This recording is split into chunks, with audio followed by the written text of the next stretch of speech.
topic natin today ang first Easter Sunday Mass in the Philippines. Ready to debate?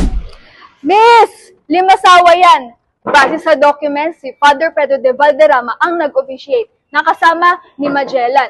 Official na ng gobyerno since 1921. Nope! Sa Butuan, Agusan del Norte, nangyari yon. May Spanish writings, archaeological finds, at coordinates na parang Google Maps. 9 degrees, 2/3 north that match Butuan, not Limasawa. Away! Away! Away! Away! Away! Antonio Pigafetta mismo na chronicler ni Magellan. Lahat ng manuscript niya tugma sa Limasawa. Coordinates? Check. Route? Check. Description? Check. Lahat yan tugma sa Limasawa. Sawa mo pa yung logbook ni Francisco Albo.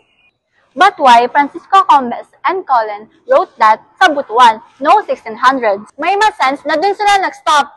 Plus, may monument pa noong 1872.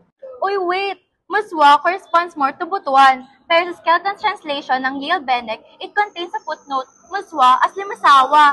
So parang love triangle, Magellan, Limasawa, at Butuan. Anong Butuan? It's Butuan. Tama na, nag-aaway na naman kayo.